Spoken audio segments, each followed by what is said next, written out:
what is ketamine, first of all? I mean, when I hear it, I think of a pill. Well, it does come in a pill. But so ketamine is actually a drug that was developed in the 1960s and FDA approved for human use as an anesthesia drug in 1970. So it's been around for 50 years. It's a very safe drug. It's obviously a psychedelic drug. Oh, it is. What is it used for? Causes what you call dissociation. In other words, you're kind of like in an out-of-body, dreamy type of a state, like you're floating or whatever. Totally, you're in that state all the time. When you're getting it. What, disassociated or something? Yeah. I mean, right now. And it was so. Well, what did they use it for in 1970 when they approved it? Anesthesia. For what? Like surgery? Yep. Surgery and intensive care unit and all this stuff to put patients to sleep. Exactly. That's what it was initially used for. Okay. And then it was actually around the year 2000 when it was discovered at Yale Medical College that it had this magical ability to lift depression in really horribly depressed, sickly depressed people rapidly and in a high percentage of them during a study they were doing on something else where they're using ketamine. And then that's kind of what spurred all the research over the last dozen or so years on ketamine for depression and now PTSD, anxiety, all these other things. And it's been proven over and over again that it's like, 80% or so successful for treatment-resistant depression, which is the hardest depression to treat. So it was being used a ton in surgery, in anesthesiology, to address pain and whatever. And then as part of a study, they're like, wait a minute. It also does this other thing that we didn't expect. Yeah, because it works with a completely different receptor than all the Prozacs of the world and all those drugs. A completely different receptor than any of the drugs work with, and different neurotransmitter in the brain. So it's got a very unique profile, and that's, why it works for depression, I guess. And like I said, it's just remarkable. It's amazing. How? So how does it do this? So when you administer to one of your patients who come in, are you doing it in pill form or intravenous? Intravenous. So they get an IV. So they get an IV infusion, which lasts about 45 minutes long, and it's low dose ketamine. We call it sub-anesthetic dose. In other words, it's way lower than an anesthesia dose. Almost microdosing. Yeah. I mean, in the ketamine world, you might consider it microdosing, but it's definitely like maybe 5 or 7 or 8 times less than you would give for putting somebody to sleep. So it's a pretty low, and you're doing that slowly over like 45 minutes. So it's kind of dripping in slowly. It's not just like you're pushing it in with a syringe. So clearly you're not going to, get a really intense reaction out of it. But that's been shown to be really effective for treating depression. And it raises the levels of a neurotransmitter called glutamate in the brain, not serotonin. Glutamate. Yeah, not serotonin or all dopamine or all these other ones. It's glutamate. Glutamate. And it also, probably the most remarkable thing about ketamine though, is that it actually causes growth factors in our brain to be released, really potent growth factors. So it actually kind of repairs the brain. Brain growth. Brain and healthy brain growth. Like it's kind of repairing all the damage. This physical damage actually happens to your brain after years and years of depression and anxiety and all this stuff. Oh, no, really? Yeah, absolutely, 100%. It shrinks? Certain areas lose function, your emotional areas and your mood areas, they kind of lose function. They have cell atrophy, dysfunction and all this kind of stuff. And so ketamine kind of like rewires your brain. It's kind of like a reboot.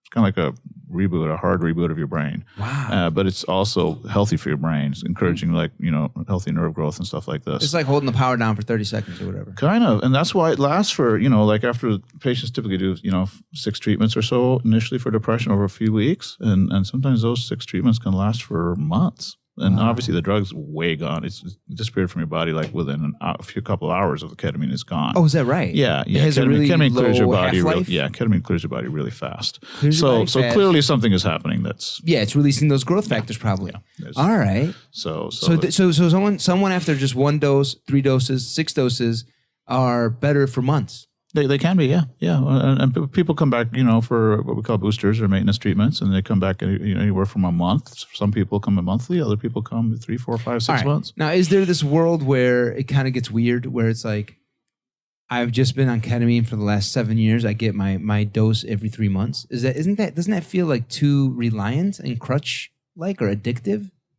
When nothing else has worked, absolutely, it's absolutely fine. Yeah. Is there side effects? Is there side effects? No. There's no significant long-term side effects. No significant long-term. No. What about short-term? Not really. I mean, short term, which is just around the treatment, like with the day around the treatment, typically you can get a little nauseous, a little headache, blah, blah, blah. But most people don't get much of anything at all. Wow. Yeah. Most people are in and out and they're cruising and they're good to go. Within 2-3 hours after the treatment, they're back to their normal selves. Okay. What is ketamine? Is it a something that occurs naturally in the world? It's a synthetic drug. A synthetic drug. It's just a synthetic drug that's actually derived from phenylcyclidine PCP. Okay. Which is angel dust. Now you're talking my language. Which is angel dust. So it's actually a chemical derivative of that, or related to that drug. So which is why you get which is probably why you get psychedelic effects of this and that. And as you know, right now it's all over the press, but they're studying a lot of psychedelics for mental illness, like psilocybin, which is mushrooms, magic mushrooms. Yep. And all this stuff is coming down the pike now. These drugs are being discovered to be really effective for mental illness. Right. Okay, man, I got so many questions. First of all, are you taking all this in, Lancey? I think so. Pretty interesting, right? Yeah. John? Oh, yeah. John's like, where the fuck do I... Can we try it on, John? Do you have any in your trunk? Sure, yes, in my pocket. I'm just kidding. Yeah. That would rule, by the way. I mean, pretty cool, right? Yeah. Yeah, recreational ketamine is different from what we do. Wait. So there is on the black market or whatever? Oh, it's everywhere. I'm sure, right? It's called, actually, there's an acronym called CK, Calvin Klein. I thought you were going to say Louis. Which stands for Louis C.K. It makes you do weird stuff. Yeah, it makes you do weird stuff. Anyway, so CK is a mixture of cocaine and ketamine. CK.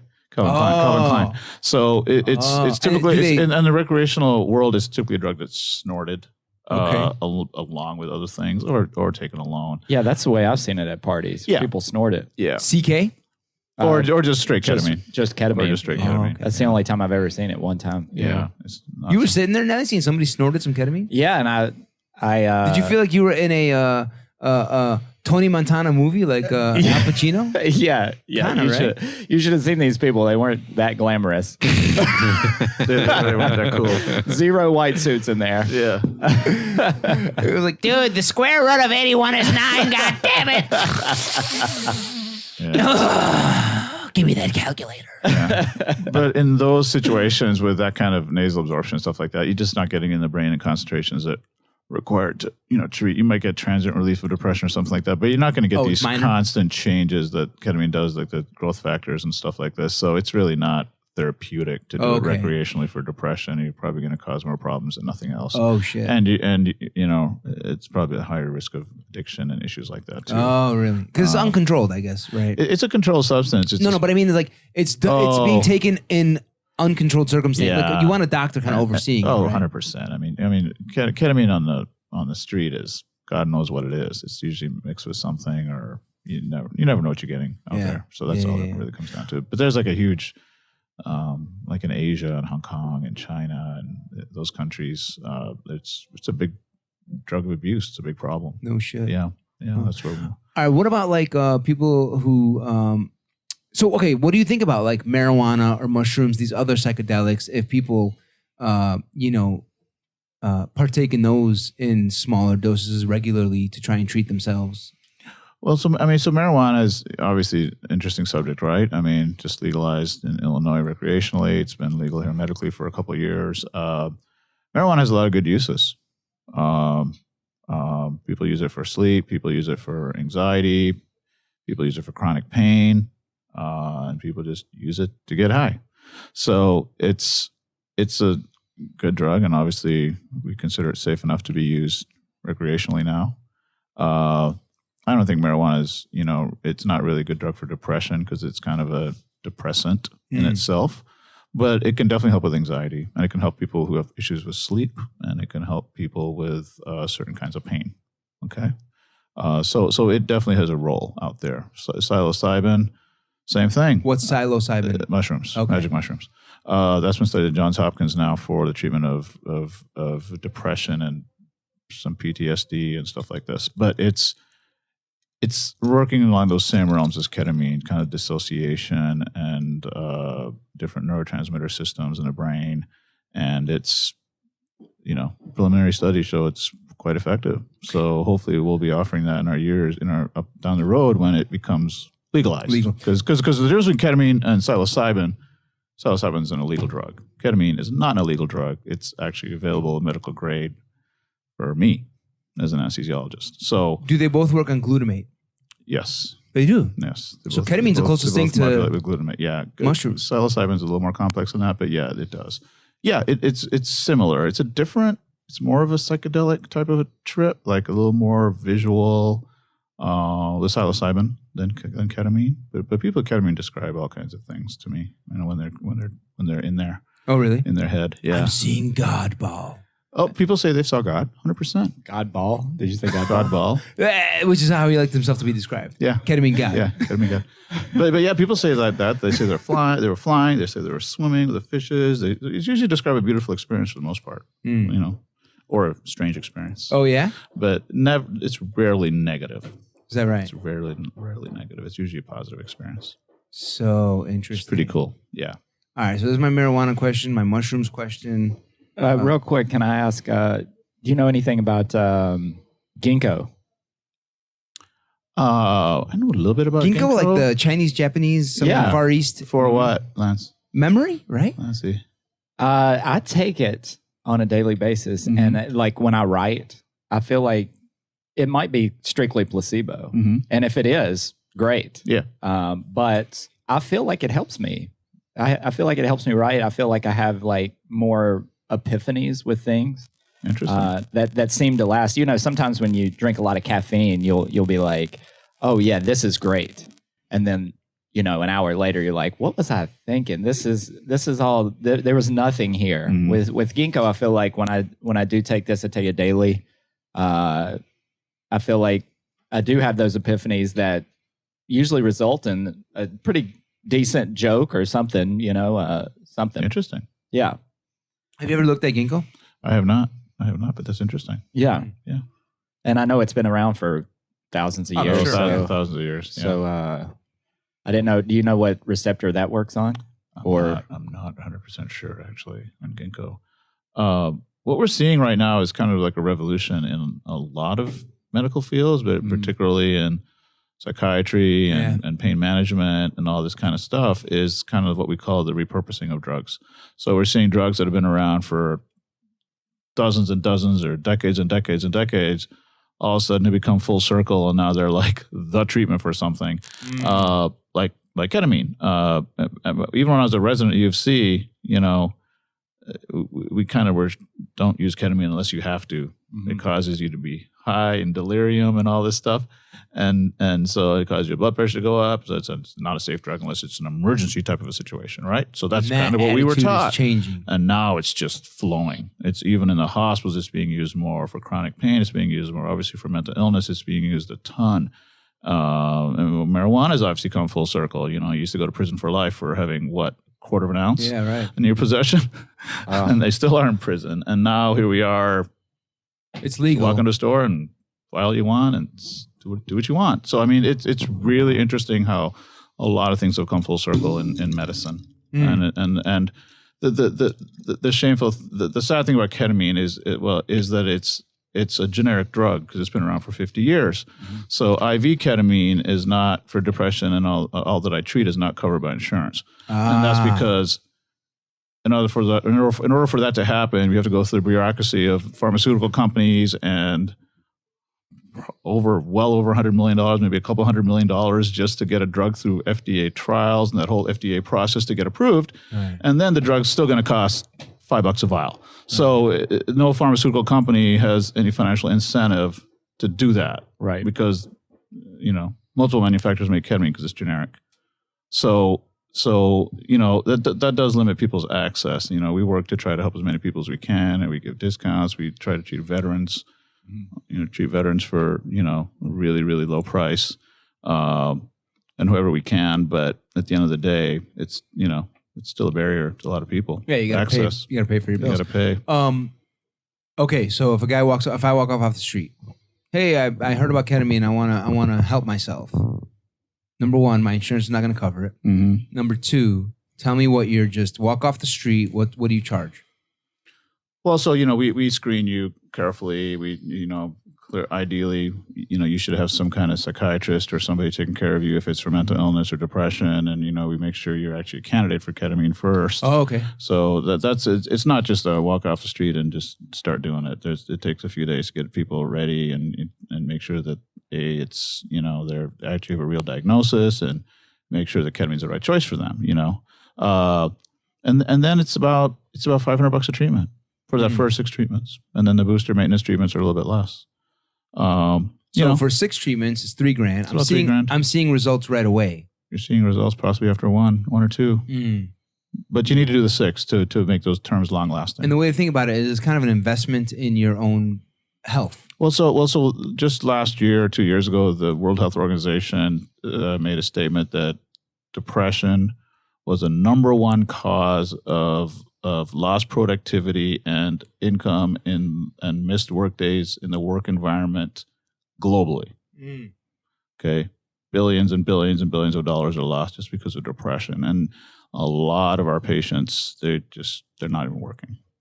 So, I've had a lot of patients who within a month or 2, they're back to work after being off for a year or 2. So that productivity and getting back into the workforce and becoming a productive member of society is that's a return on investment almost instantly, right? I mean, not everybody looks at it that way. I wish they would, but I treat a lot of teens and adolescents who dropped out of school, after the winter semester, and I tell you, some of them, well, no, just because they had depression or anxiety when they were in high school, and then when they went to their freshman year of college, they just got crushed by all the pressures, the independence, first semester, just everything, right? I mean, social pressures, college. I mean, you can imagine, and a lot of those kids, I mean, they could have gone back to school back in January after their ketamine treatments, but obviously it's hard you can't just drop out for 2 weeks. You have to drop out for a year, right, and restart in the fall. Yeah. But most of them go back. So a part of me is, and I don't think medications would ever do that. Pills would never do that for these kids because they're a mess. Yeah,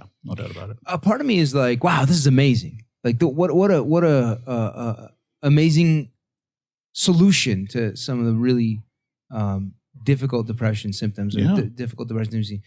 And another part of me is it is okay for American companies to not give any vacation time. That's in Europe, it's a law. You have to give 4 weeks paid vacation, I believe. Here, that's not true in America. And we work each other. We work people work to the bone. They all get overworked, and they're doing all this crazy. Our life is just fucking crazy. It seems to me, and that is the real problem. It seems to me of our society, especially in the West, especially in America. And I just feel like this is all solvable in other ways, whether it's, our society changing or a person trying to find a way to put some boundaries around themselves so they don't get kind of swept up in fucking crazy culture, social pressures, everything you were talking about. So I'm of two minds of why are we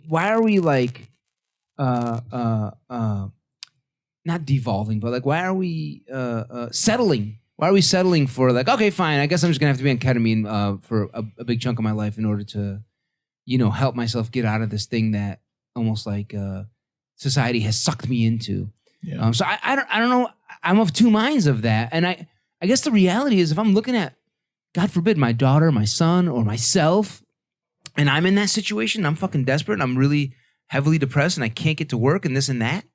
I'm probably gonna knock on your doorbell and be like, "Can you help me, man?" And that's probably gonna, that's probably not a bad idea. I mean, most people come to us have tried their run-of-the-mill drugs. They've tried them all, and a lot of their psychiatrists have just said, "I can't do anything else but try another drug." And that's literally what most psychiatrists, those are the tools they have. We always want patients to have therapy. We encourage therapy. That's an important part of the process.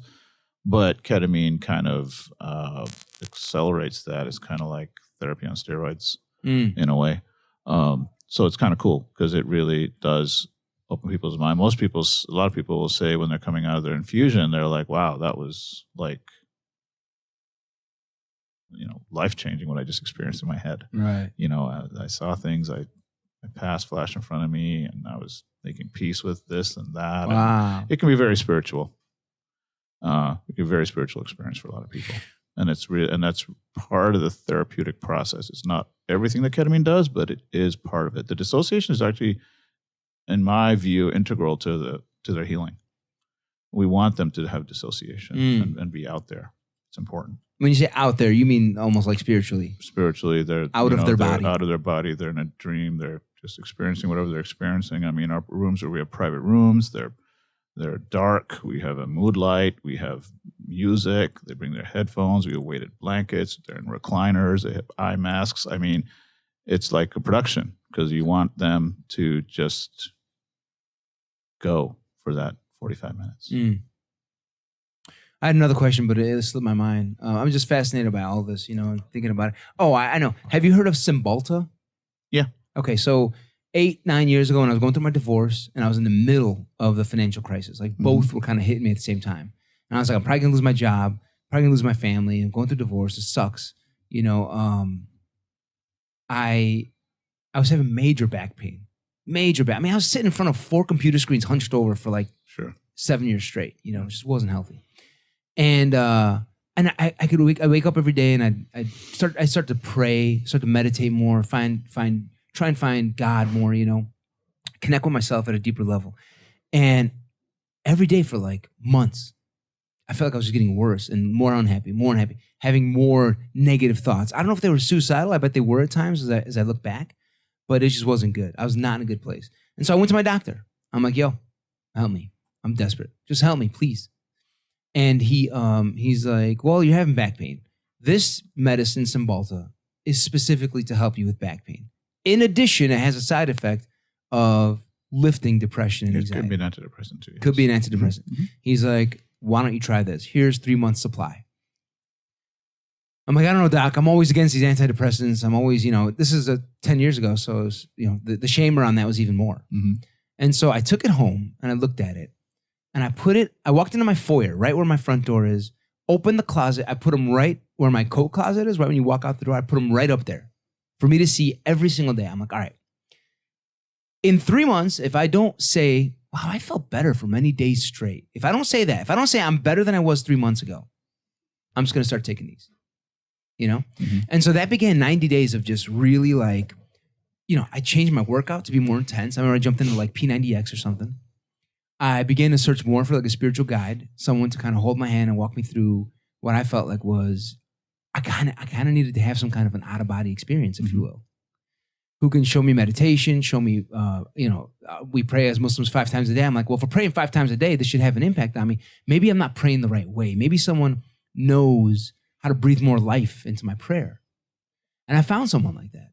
And then I started getting with a group of people who are more like that as well. Fellow Muslim friends, even some non-Muslim friends who are Buddhists and other faiths. Mm-hmm. You were one of those people, Bob. Yeah, no, I remember. That's around the time we were hanging out. That's right, 2010, yeah, 2011. Exactly, I know that.